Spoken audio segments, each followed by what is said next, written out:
सभी को नमस्कार।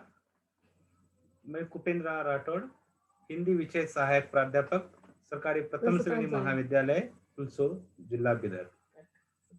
प्रिय छात्रों, गुलबर्गा विश्वविद्यालय कलबुर्गी सीबीसीएस पाठ्यक्रम के अनुसार BSc BCA third same basic Hindi के लिए जो शंभु काव्य रखा गया है, उस काव्य के बारे में आज हम अध्ययन करेंगे। शंभु काव्य के जो पहला इकाई है, अंश है राजद्वार, उस विषय के बारे में हाल हम समझने की कोशिश करेंगे।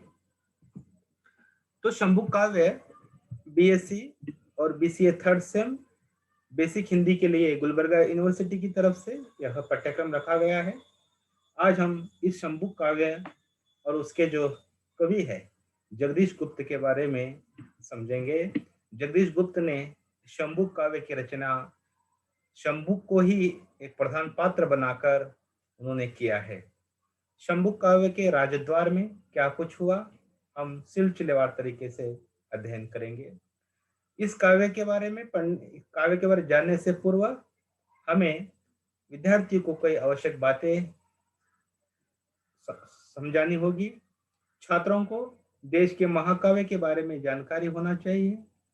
छात्रों को रामायण की विशेषता और महत्व के बारे में समझाना, रामायण के प्रमुख पात्रों के बारे में बताना, छात्रों को रामायण के समय युद्ध जो शूद्र ऋषि शंभु के जीवन चरित्र से उन्हें अवगत कराना, शंभु ऋषि के व्यक्तित्व पर प्रकाश डालना, रामायण काव्य के प्रधान पात्र राजा राम के आदर्श चरित्र के बारे में छात्रों को जानकारी देना। इस तरह से शंभु काव्य के कई प्रमुख उद्देश्य हैं। हम आगे बढ़ते हैं। जो हमारे देश में व्यवस्था बनी हुई है, व्यवस्था के बारे में छात्रों को समझाना, शंभु ऋषि के जाति के बारे में छात्रों को जानकारी देना, शंभु ऋषि की शिक्षा व तपस्या करने की जो लालसा है उसके बारे में बताना, देश में वर्ण व्यवस्था से मानवता को जो नाश हुआ है उसके बारे में बताना, वर्ण व्यवस्था के कारण हमारे देश के निम्न जाति के लोग कैसे संघर्ष किया है उसके बारे में जानकारी देना, वर्ण व्यवस्था का उल्लंघन करते वक्त उसका जो परिणाम कैसे होता था उसके बारे में बताना, प्रबल जाति के लोग निर्बल जाति के लोगों को कैसे शोषण करते थे उसको समझाना, राजा राम के सुखी राज्य आदर्श राज्य के बारे में छात्रों को समझाना। यह संपूर्ण यही इसका उद्देश्य है। ब्राह्मण लोग जो अपने पुत्र के मृत्यु की खबर राजा राम को सुनाते हैं, हम इसी राजद्वार में जानते हैं। ब्राह्मण लोग राजा राम से अपने पुत्र की मौत की न्याय मांगते हैं। अपनी प्रजा की रक्षा करना राजा का प्रमुख कर्तव्य है। ब्राह्मण पुत्र की मौत को वह राज्य की भविष्य में सर्वनाश की बात करते हैं। ब्राह्मण पुत्र की मौत की घटना को राजा राम की असमर्थता मानते हैं। सभी ब्राह्मण मिलकर राजा राम से न्याय की गुहार लगाते हैं। विप्र पुत्र म्रियमाण की मौत का जिम्मेदार शूद्र ऋषि शंभु पर डालने की कोशिश किया जाता है। आकाश मार्ग से नारद जी का प्रवेश होता है और वह शंभु की खोज करने की बात करता है। सभी ब्राह्मण एक साथ कहते हैं कि दोषी को दंड देने से ही विप्र पुत्र जिंदा होगा, वरना राम राज्य का सर्वनाश निश्चित है। नारद ने खोज कर कहा, कोई शूद्र वन में तप कर रहा है, इसी कारण ब्राह्मण पुत्र की मृत्यु हो चुकी है। नारद ने कहा, शूद्र को तप करने का अधिकार नहीं है, जो वह स्वर्ग प्राप्ति करने की लालसा से वह तपस्या कर रहा है।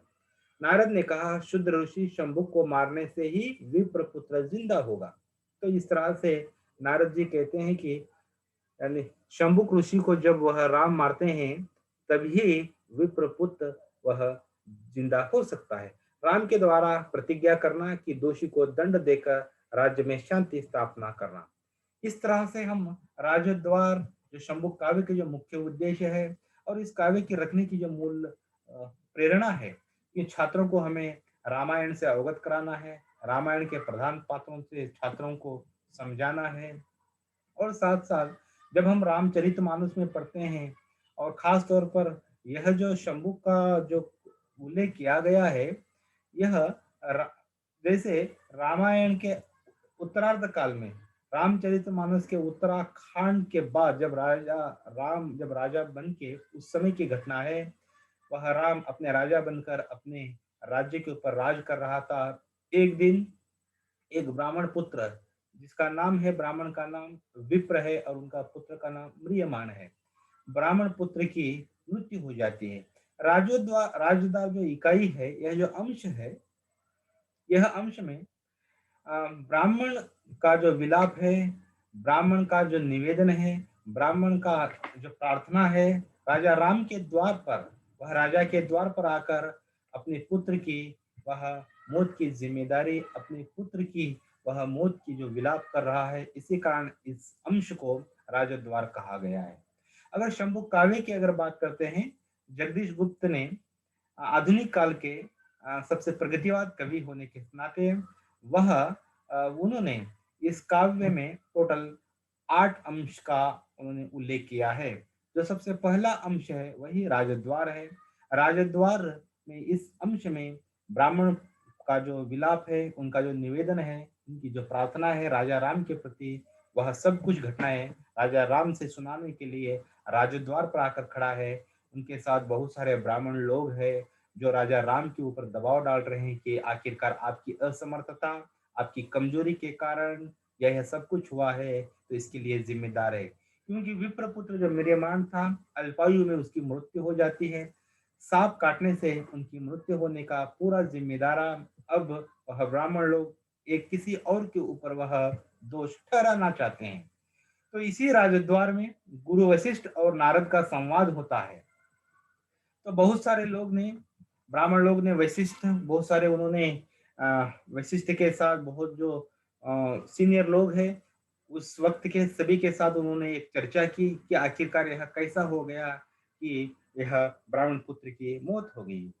तो वह जो एक चर्चा बुलाई गई थी, उसमें बहुत सारे ब्राह्मण लोग शामिल है। तो वह एक एक करके अपने आवाज बुलंद करते हैं। तो उसमें एक ने कहा, विप्रपुत्र की अकाल ही मर जाना इसके लिए, यह राज्य के लिए बड़ी विपत्ति है। तो दूसरा ने कहा, यह तो विधाता ही सूचना भर है, देश पर अति शीघ्र ही आएगी महा आपत्ति। तो दूसरा कह रहा है कि अब यह तो संकेत है और देश के ऊपर बड़ी आपत्ति आने वाली। तीसरे ने कहा, होगा तभी संतोष, जान ले सब लोग, इसमें राम का क्या है दोष। तो तीसरे ने कहा, अगर ब्राह्मण पुत्र की अगर मौत भी हो जाए तो इसमें राम का क्या दोष है। चौथा ने कहा, मरना और जीना भाग्य के अधीन है, व्यर्थ ही हम बकवास कर रहे हैं। इस तरह से लोग अपनी अपनी राय रख रहे हैं। लेकिन उस राय के बाद, सब कुछ होने के बाद यह निर्णय लिया गया कि जब नारद जी आकाश मार्ग से जब आते हैं तो वह कहते हैं गुरु वशिष्ठ से, यह ब्राह्मण पुत्र की मौत होना, यह हमारे समाज के लिए बहुत घातक है। इसके लिए जो दंडक नामक वन में जो शुद्ध तपस्वी शंभु जो तप कर रहा है, वही यह दोषी है। क्योंकि वह शूद्र है, शूद्र को तप करने का कोई अधिकार नहीं है। वह वर्ण व्यवस्था का उल्लंघन किया है, इसी कारण यह ब्राह्मण पुत्र की मौत हो चुकी है। तो गुरु वशिष्ठ और नारद का संवाद हम इसी राजद्वार में देखते हैं।